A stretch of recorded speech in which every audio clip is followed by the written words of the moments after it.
जब कौरव व पांडव युद्ध क्षेत्र की ओर प्रस्थान करने लगे तो महाराज धृतराष्ट्र ने इच्छा व्यक्त की कि मैं भी युद्ध का कौतुक देखूंगा। यह सुन महर्षि व्यास बोले, हे राजन, बिना नेत्रों के भला तुम क्या युद्ध देखोगे? तुम्हारे वहां जाने का क्या लाभ है? प्रभु, मैं देख नहीं सकता तो क्या हुआ, सुन तो सकता हूँ। धृतराष्ट्र ने कहा, मैं श्रवण कर लूंगा। तब श्री व्यास जी बोले, इसके लिए युद्ध में जाने की क्या आवश्यकता है? राजन, तेरा सारथी संजय, जो तेरा शिष्य भी है, वह तुझे यही बैठे कुरुक्षेत्र में महाभारत की होने वाली लीला का श्रवण करा देगा। यह सुनकर संजय बहुत विस्मित हुआ और आगे बढ़कर श्रद्धा से श्री व्यास देव को नमस्कार करके बोला, भगवान, महाभारत का युद्ध तो कुरुक्षेत्र में होगा, जबकि मैं यह हस्तिनापुर में बैठा हूँगा। प्रभु, मैं आपकी इस आज्ञा का पालन किस प्रकार करूँगा कि यहाँ बैठे बैठे ही महाराज को युद्ध क्षेत्र की बातें बता सकूं? कृपया कर मेरी इस शंका का समाधान करे भगवान। जब संजय ने बार बार ऐसी विनती की तो व्यास देव जी प्रसन्न हो उठे और बोले, हे संजय, कुरुक्षेत्र में जो भी कुछ भी होगा, मेरी कृपा से वह सब यह बैठे ही तुम्हें दिखाई देगा और बुद्धि के नेत्रों से सुझेगा। तब तू राजन को वहां का सब हाल कह देना। जैसे ही व्यास जी ने संजय को यह वर दिया, वैसे ही संजय की दृष्टि व बुद्धि दिव्य हो गई। उसके बाद महाभारत का हाल सुनो। 7 अक्षौहिणी सेना पांडवों की और 11 अक्षौहिणी सेना धृतराष्ट्र पुत्र कौरवों की, दोनों सेना एकत्रित होकर कुरुक्षेत्र की युद्ध भूमि में जा पहुंची। तब महाराज धृतराष्ट्र ने संजय से पूछा, हे संजय, धर्मक्षेत्र कुरुक्षेत्र में मरे व पांडु पुत्रों की क्या स्थिति है? मुझे सब कुछ बताओ। महाराज, आपके पुत्र दुर्योधन ने पांडवों की सेना पर दृष्टिपात किया और गुरु द्रोणाचार्य के समीप जाकर बोले, हे आचार्य, आप पांडवों की विशाल सेना को देखिए, जिनकी व्यूह रचना आपके परम बुद्धिमान शिष्य दुप्रद पुत्र धृष्टद्युम्न ने की है। उसके सहित इस सेना में बड़े बड़े योद्धा है।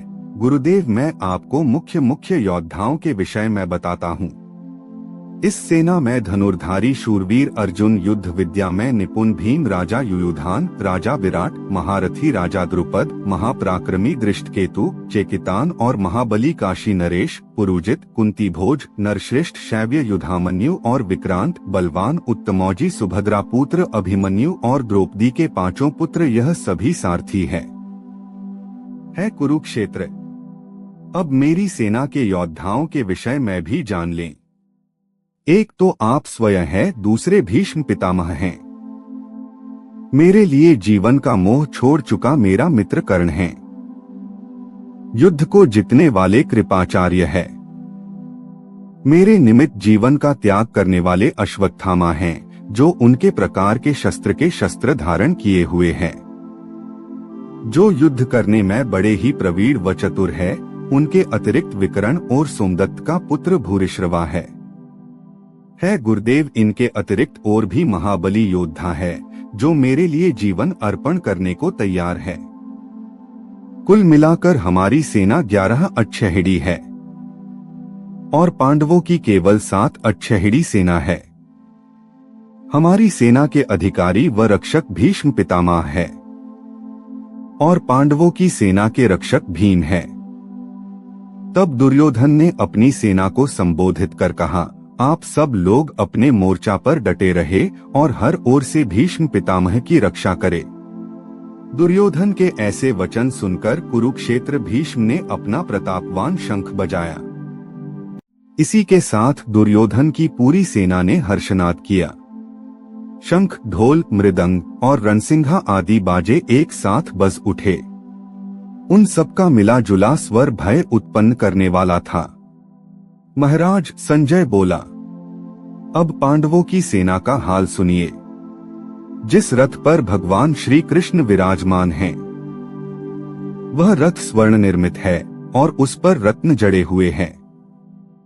उस रथ के पहियों के चलने से उत्पन्न होने वाली आवाज मेघों की गर्जना जैसी है। रथ के घोड़े उत्तम कोटि के व दूध की भांति सफेद, कार्तिक के फूले हुए कमल जैसा उनका सुंदर मुख है, उनकी गर्दनें अति सुंदर है, कान और पूंछ भी सुंदर हैं, और चरणों के विखे नूपुर स्वर्ण के पड़े हैं। महाराज, ऐसे सुंदर घोड़ों के रथ पर सारथी के स्थान पर भक्त वत्सल सत्यवरूप आनंद मूर्ति श्री कृष्ण भगवान विराजमान है, और योद्धा के स्थान पर भक्त अर्जुन विराजमान है। दुर्योधन की सेना की शंख ध्वनि सुनकर उन्होंने भी अपने शंख बजाए। भगवान श्री कृष्ण ने अपना पांचजन्य नामी शंख बजाया। अर्जुन में देवदत्त नमक शंख बजाया। भीम ने पांडु नामक व कुंती पुत्र युधिष्ठिर ने अनंतविजय नामी शंख बजाया। सहदेव ने मणिपुष्प नामक शंख बजाया। इनके साथ ही धनुर्धारी काशीराज, महारथी शिखंडी व दृष्टघुम्न और राजा विराट ने भी अपने अपने शंख बजाए।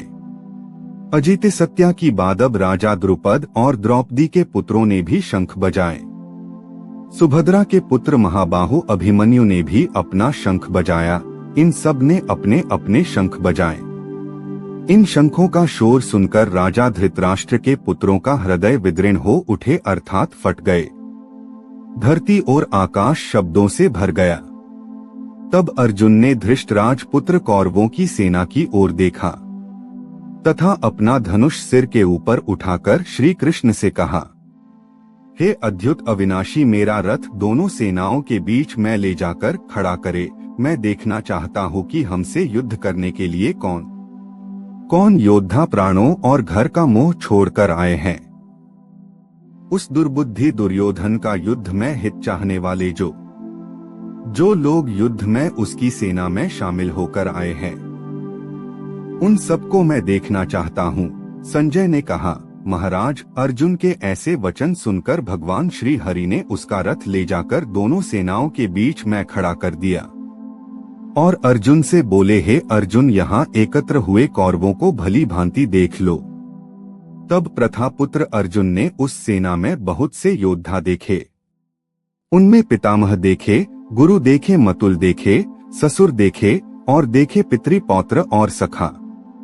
इन दोनों सेनाओं में अपने ही बंधु बाधाओं को देखकर उसका मन करुणा से भर गया और वह भगवान श्री कृष्ण से बोला, हे पृथ्वी बल्लभ, युद्ध के लिए आए अपने इन संबंधियों को देखकर बहुत शोक हो रहा है। मेरे अंग शिथिल हुए जा रहे हैं, मुख सुखा जा रहा है, मेरे शरीर में कंपकपी हो रही है, रोए खड़े हो गए हैं, त्वचा जल रही है, मेरा धनुष मेरे हाथ से छूटा जा रहा है, मैं खड़ा होने में भी स्वयं को असमर्थ पा रहा हूँ। हे केशव, मेरा मन भरम रहा है, शकुन भी बुरे ही देख रहा हूँ। इस युद्ध में अपने ही भाई बंधुओं को मरने में मैं अपना कल्याण भी नहीं देखता। मैं युद्ध में विजय नहीं चाहता और न राज्य और न सुख चाहता हूँ। है गोविंद, ऐसे राज्य सुख या भोगों से क्या काम, जिनके लिए हम राज्य भोग या सुख चाहते हैं, जब नहीं रहेंगे तो इन सब का क्या प्रयोजन। जिनके निमित्त राज लेना है, ये सब हमारे गुरुजनताओं, चाचा, दादा, मामा, ससुर, पुत्र, पौत्र व साले आदि सगे संबंधी है। हे मधुसूदन, इन्हें मारने की मुझ में इच्छा नहीं, मुझे इन पर बहुत दया आती है। हे धरती के धारणहार श्री कृष्ण, इनको मारकर यदि मुझे त्रिलोकी का राज भी मिले तो भी मैं इन्हें न मारूंगा। भूमि के राज की तो बात ही क्या है।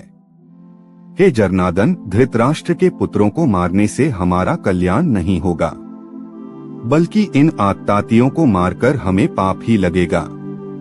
यद्यपि ये महापापी है तो भी मारने योग्य नहीं है।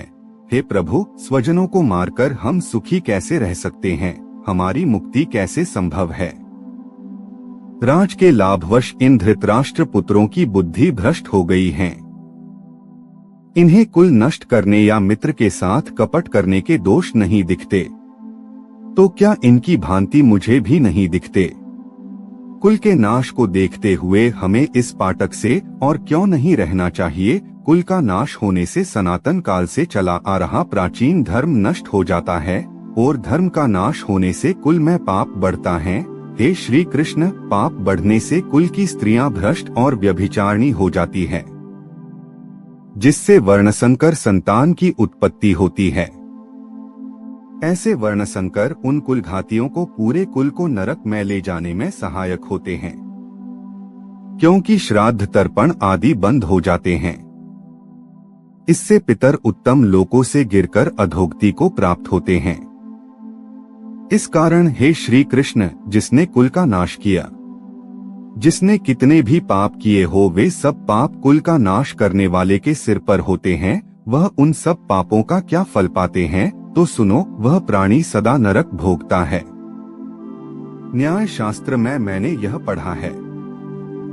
अब अर्जुन पछताने लगा, हाथ बजाकर और सिर को फेरकर बोला, हाँ देखो भाई देखो, मैंने कैसे पाप का उद्यम किया था, जो राज सुख के लोभ के लिए अपने ही कुल को नष्ट करने लगा था। मगर अब मैं अपने हाथों में शस्त्र ना पकड़ूंगा। अब धृतराष्ट्र के पुत्रों के हाथों में शस्त्र होंगे और मैं शस्त्रों से हीन उनके सम्मुख हूंगा। वे मुझे मारेंगे और इससे मेरा कल्याण होगा। संजय बोला, हे राजन, अर्जुन ने ऐसा कहकर धनुष बाण हाथ से छोड़ दिया और अत्यधिक शोकाकुल होकर मूर्छा खाकर गिर पड़ा। दोस्तों, भागवत गीता का अगला अध्याय के लिए चैनल को सब्सक्राइब करें।